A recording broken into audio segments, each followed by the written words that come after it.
Rev up your engines!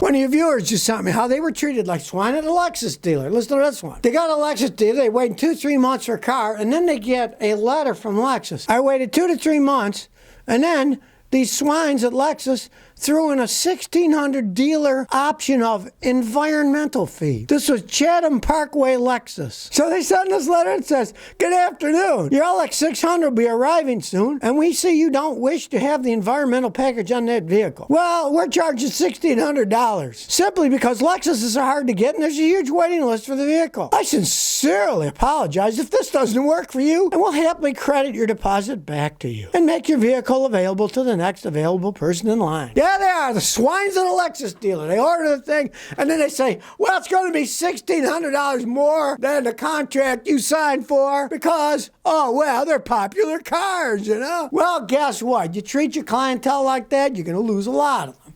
Just greed. They just give a contract and they decide, oh, we'll charge you more, but fund your money and we'll sell it to somebody else for more money after waiting 2 to 3 months for the car, right? Well, guess what? These people aren't going to be buying a Lexus now. Maybe if they're all so greedy, many people will say to that, and then they won't sell the car, and then too bad. It's just greed.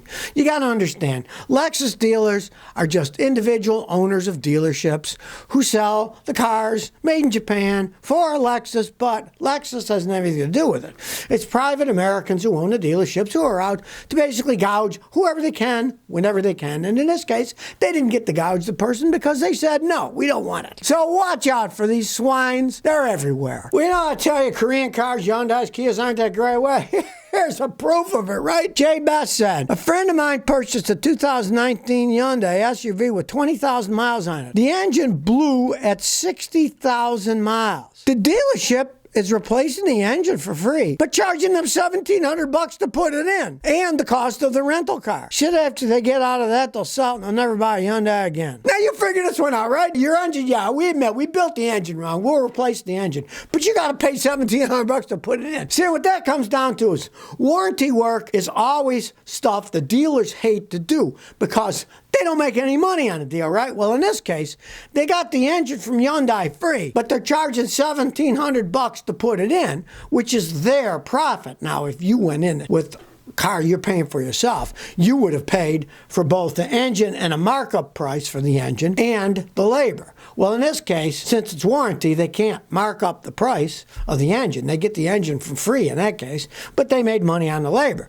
Normally, they'll mark the engine up probably 50%, and they'll make money on that too, but it just shows you what scumbags the Hyundai dealers are and how poorly made their cars are. This car had 60,000 miles on it, the engine blew up. Now, that just shows you they're still making junk. This is a 2019, this isn't an old one, right? They're garbage machines. You don't want to get a situation like that's where you got to fork out $1,700 because they made a bad engine. I mean, at least they gave them the engine, right? But they should have put it in free too. But no, they had to make money on the deal, right? Well, as I warned people, there's no electric infrastructure or electric cars. Well, the power company in Houston, Texas, and the surrounding area has warned people to say, will you please voluntarily not use too much electricity because it's too hot outside and our machines aren't working correctly to pull enough power, right? No, I mean, yeah, it was hot in Houston. Yeah, there was 108 degrees, but I am glad that I left at 108 degrees. But it just shows you, what good is an electric car? Well, please don't charge your electric car. We don't have enough electricity. Don't go anywhere. Stay in your house. And turn your air conditioner up, too. Stay in your hot house.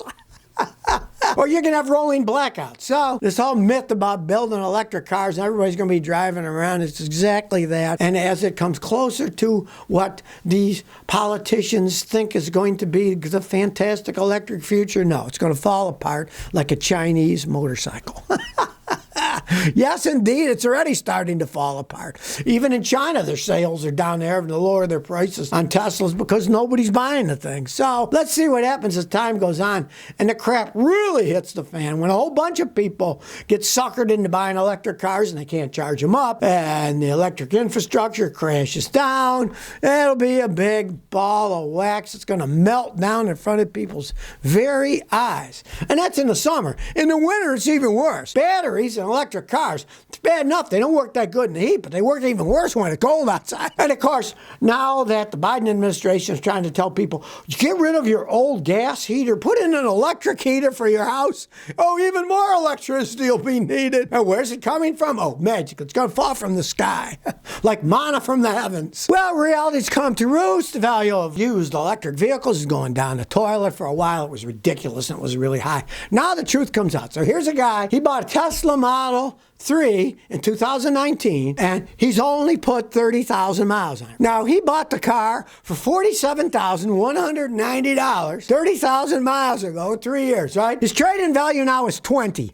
You know what they were saying? Oh, they called their value. No, they don't. That stuff's going down the toilet because now there's a bunch of them available. They can't sell the new ones. So the used ones, the price is going to drop. That's what always happens. And I'll tell you the truth of the matter. It used to be that way too, because I had a neighbor in Houston. He bought a fancy Model S, right? He bought it used with 15,000 miles for $44,000. Okay? 44 grand. Originally it was 126,000. And with 15,000 miles, it went for 44. That's the real value of those cars. They do not hold their value. And now truth is coming home to roost. And believe me, it's only going to get worse as time goes on when people find out the scam that a lot of this electric car stuff isn't the value of the used ones. It's going to drop like a stone. I had a customer like 6 years ago in Houston. They bought a used Nissan Leaf. They only paid $7 grand for the car. And the value of those used electric cars, it should, because the batteries cost so much money, and everybody knows. How long do these batteries last? A few years. They start to go out. They might not go out completely, but as they go out, they lose their range. If you use rechargeable batteries, say in a flashlight, you'll notice after a few recharges, they don't last very long. After a few minutes, they go dim at night.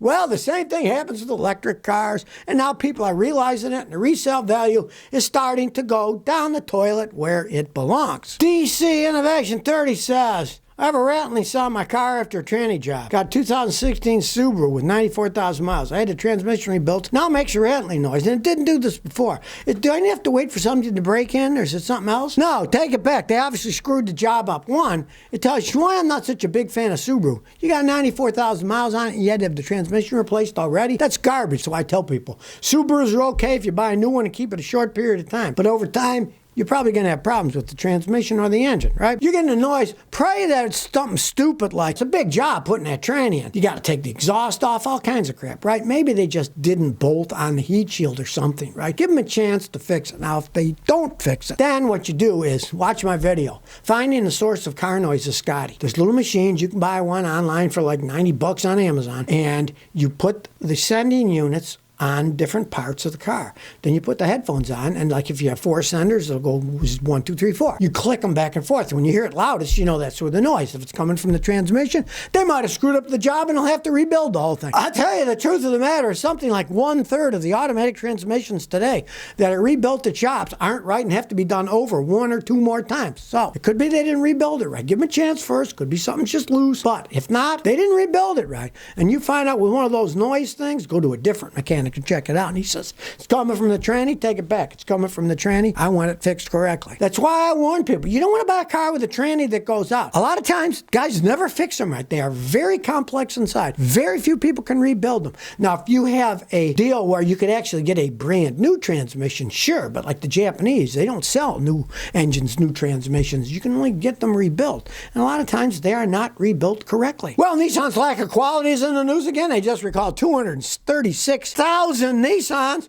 because the tie rods might break and you lose control. As the news says, Nissan is recalling more than 236,000 small cars in the U.S. because the tie rods in the front suspension can bend and break, possibly causing drivers to lose steering control. Well, that's kind of poorly written. It says possibly. Look, the tie rods are on the inside and the outside. If a tie rod breaks off, that means the arm that steers the wheel is no longer connected to the wheel. So the wheel will go in any direction randomly and you will get in a wreck for sure. You certainly will lose control. Say, possibly lose control. It's like saying your ankle breaks on your leg. You might possibly be able to run as fast now. These Nissans, their quality is garbage. It's been garbage ever since 2000 on when Renault took over. And now it's part of Renault, Mitsubishi, and Nissan. They're even worse than they were then. Now, these are mainly 2020 to 2022 Nissan Sentras, which I tell people not to buy. If you listen to me, you're not going to be in trouble. But if you didn't, or if you didn't see me before, don't buy another one. I just can't believe they say might result in steering hearing loss. Be like, I'm left-handed, tear my left arm off, right? May result in not being able to throw baseballs very far since his arm doesn't work anymore. Just breaks me up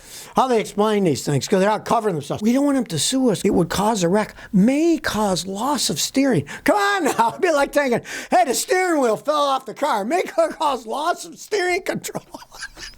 Just listen to me. Don't buy these things. They're garbage. So if you never want to miss another one of my new car repair videos, remember to ring that bell.